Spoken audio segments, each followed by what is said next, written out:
Hey there, anime fans! Today, we're going to take a deep dive into one of the most talked about genres in the anime world, Isekai. While some series have sparked controversy, the genre offers a rich tapestry of storytelling that's both diverse and captivating. At its heart, Isekai translates to another world.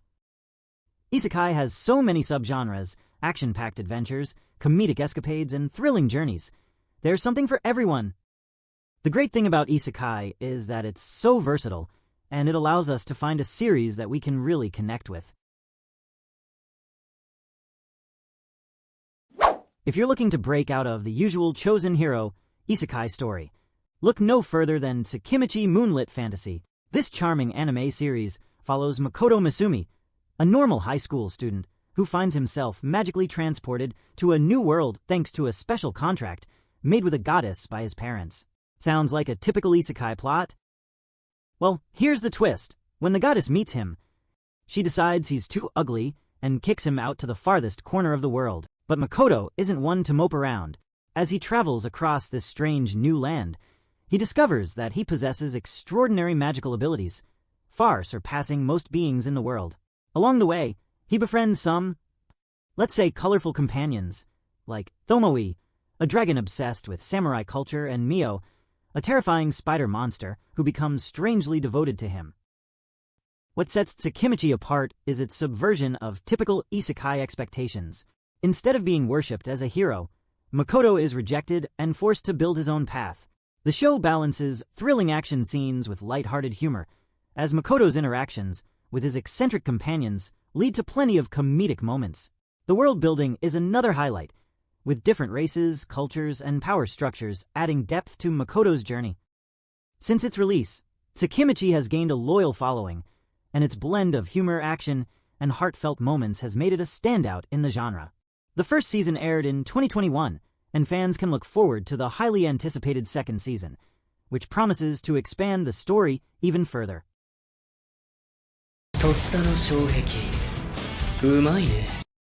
Next up is one of the most heartwarming isekai series of recent years. That Time I Got Reincarnated as a Slime. Tensei Shirtera Slime Dedaken is a series you'll definitely want to put on your list to watch. The story begins with Satoru Mikami, a 37-year-old office worker who dies in a random stabbing incident. Not exactly the most heroic death, but hey, that's life and death. When he wakes up, he finds himself reincarnated as a lowly slime in a magical new world. But this isn't your average slime. Thanks to a unique skill called Predator, Rimuru can absorb and replicate the abilities of anything he consumes. What makes this series so much fun is watching Rimuru build a peaceful nation from scratch. He gathers monsters, befriends powerful beings, and eventually creates a utopia where humans, monsters, and other races coexist. The politics and nation-building add a fresh layer of complexity to the typical power fantasy, as Rimuru balances diplomacy, warfare, and governance while ensuring everyone around him has a place to belong. The show's appeal doesn't stop at its world-building, and the action scenes? Stunning. Rimuru does amazing magic tricks in the battles, and it's really exciting to watch. But what makes the story so heartwarming and special is the characters. Ranga is the most loyal ever, and Veldora is just so playful and fun. They all make the journey so much more enjoyable. The friendships and bonds Rimuru makes on his journey are the heart of the show. It's not just another power fantasy, it's so much more than that. Since its debut in 2018, That Time I Got Reincarnated as a Slime has become a cornerstone of the isekai genre. The anime has spawned multiple seasons, a movie, and several spin-offs, with no signs of slowing down. Whether you're in it for the action, the heartwarming character moments, or the political intrigue, Slime delivers on every front, and it's a binge-worthy experience from start to finish.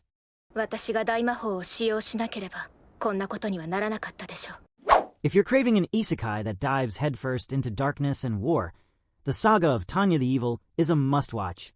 The story kicks off with a cold, calculating Japanese salaryman who meets his end after firing a subordinate. In death, he confronts a godlike entity known as Being X. Refusing to submit, the salaryman is reincarnated as Tanya de Gearchaff, a young girl in a brutal, war-torn world reminiscent of World War I, but with magic. Determined to defy being X, Tanya enlists in the military, rising through the ranks with her terrifying combat skills and tactical genius, all while seeking a life of comfort, even if she has to annihilate her enemies to get there. What sets Tanya the Evil apart is its chilling exploration of war, faith, and morality. Tanya is not your typical protagonist. She's ruthless, strategic, and cold, treating war like a game to outwit both her enemies and fate itself. The battlefield sequences are intense, and Tanya's infamous speeches, like her declaration to trample the gods, are pure anime gold. Originally a light novel by Carlo Zen, Tanya, the Evil, became a hit anime by Studio NUT in 2017, with its haunting opening Jingo Jungle setting the tone perfectly. The series continued with a movie in 2019, and after years of anticipation, a new season is finally set for 2026. If you're ready for an isekai that challenges the idea of heroism and dives deep into the horrors of war, Tanya the Evil is calling your name. If you love watching overpowered protagonists living out their most ridiculous fantasies, look no further than the eminence in Shadow. Meet Sid Kajinu, a boy obsessed with becoming the ultimate Shadow Master, pulling strings behind the scenes. After an untimely death, he's reborn into a magical world and wastes no time crafting the perfect persona. Shadow, the enigmatic leader of Shadow Garden, a secret organization fighting an evil cult. The catch: Sid made the cult up as part of his fantasy, except the cult is real, and every absurd move he makes accidentally turns out to be pure genius. What makes the eminence in Shadow so much fun is the balance between epic action and deadpan humor. Sid genuinely believes he's playing make-believe, while his devoted followers view him as a legendary mastermind. The result?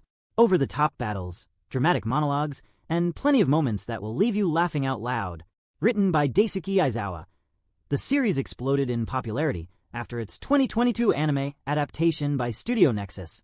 The first season's 20 episodes quickly earned a massive fanbase, leading to a second season and an upcoming movie, Lost Echoes. As of 2024, over 6 million copies of the light novel and manga are in circulation, proof of its growing popularity.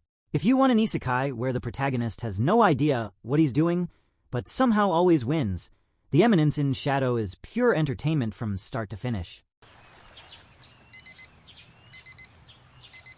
Next, we've got Arifureta, from commonplace to world's strongest, the ultimate blend of dark power fantasies and harem tropes. Hajime Nagumo was just a regular high school student until he and his classmates were summoned to another world to fight for the kingdom. Sounds exciting, right? Not for Hajime. He's given one of the weakest abilities, making him a liability on the battlefield. And just when you think things couldn't get worse, he gets betrayed by a classmate and left for dead in a dungeon. But instead of dying, Hajime survives and completely snaps.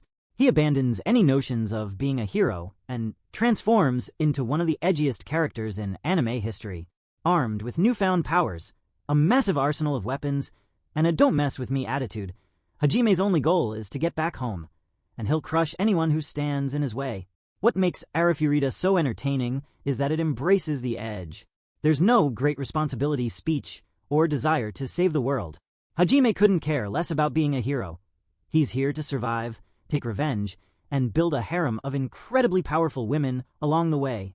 It's absurd, it's fun, and it leans so hard into its power fantasy that you can't help but enjoy the ride.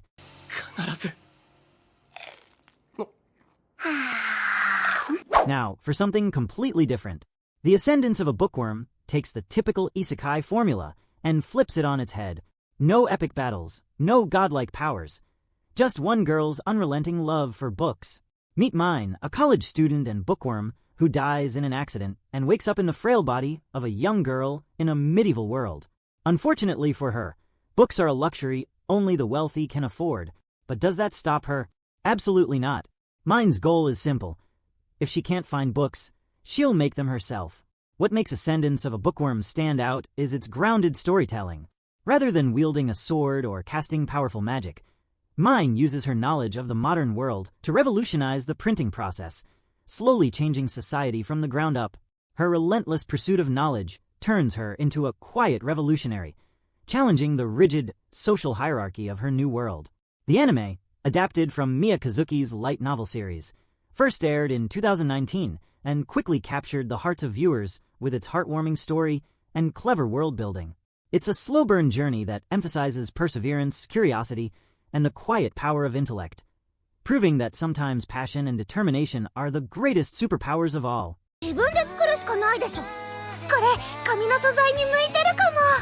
On the opposite end of the isekai spectrum lies Overlord, the king of dark power fantasies.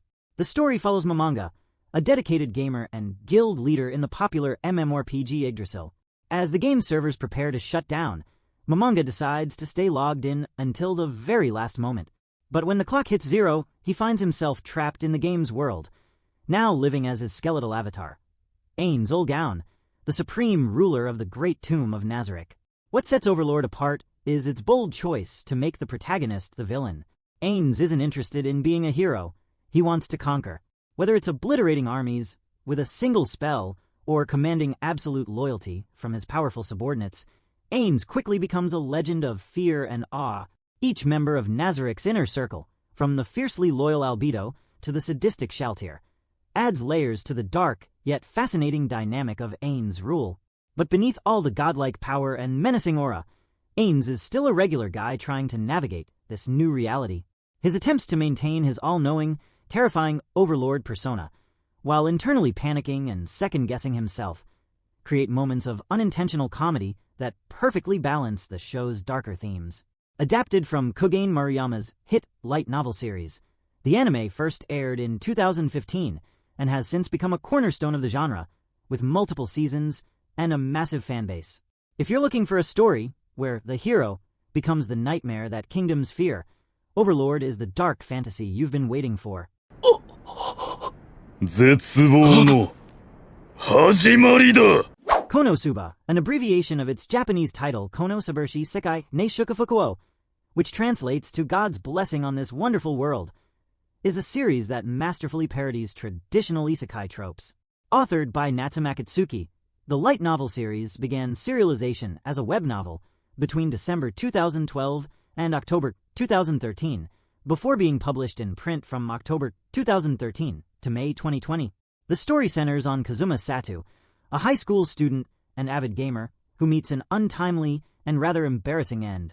In the afterlife, he encounters the haughty goddess Aqua, who offers him the chance to be reincarnated in a fantasy world. In a twist of spiteful humor, Kazuma chooses to bring Aqua herself along on his new adventure.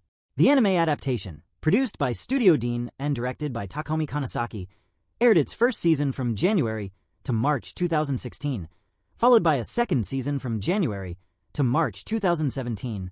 Both seasons received acclaim for their sharp wit and subversive humor. The series' popularity led to the production of an anime film, KonoSuba, God's Blessing on This Wonderful World, Legend of Crimson, which premiered in Japan on August 30th, 2019, and grossed over $7 million worldwide.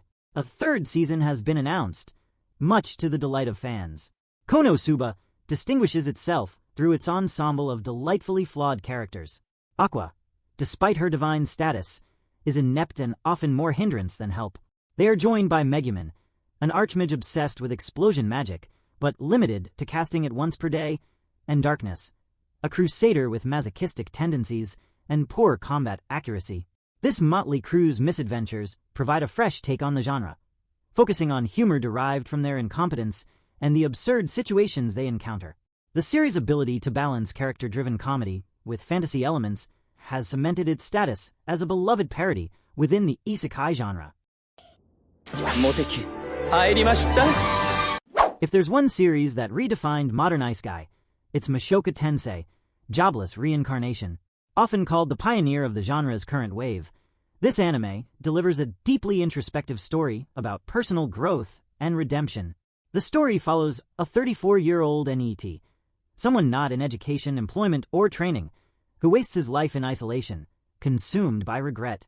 After dying in a rare moment of bravery, he's reincarnated as Rudius Greyrat, a baby in a new world filled with magic and adventure. Unlike most isekai protagonists, Rudius retains every memory of his past life. Determined to make the most of this second chance, he vows to live without regrets and confront his personal demons. What sets Mushoku Tensei apart is its slow-burn storytelling. Instead of rushing into action, the series builds a world where magic has rules, cultures have depth, and choices have consequences. The characters are equally complex. Rudy's journey isn't about becoming a hero. It's about wrestling with his flaws and striving to be better. Along the way, he's shaped by those around him. His wise mentor Roxy, the fierce warrior heiress, and his complicated family. Of course, Mushoku Tensei isn't without controversy. Some of its darker themes and rudious actions have sparked debates. But the show's willingness to portray a protagonist who isn't inherently good or heroic, just human, makes it stand out. The anime adaptation, produced by Studio Bind and directed by Manabu Okamoto, premiered in 2021 to praise for its stunning animation and intricate world-building. Studio Bind was created specifically for this project, showcasing the ambition behind bringing Mushoku Tensei to life. Love it or hate it, there's no denying the series' impact. It's a story about second chances, not just to live, but to grow. If you're looking for an isekai that dives deep into regret, responsibility, and personal transformation, this one is a must-watch. Now, imagine surviving 17 years in another world, gaining insane powers, fighting deadly monsters, only to return home and realize you're completely irrelevant. That's the premise of Uncle from Another World, an anime that takes the isekai formula and mercilessly deconstructs it. When Uncle wakes up from a coma, his nephew Takafumi learns that he wasn't hallucinating.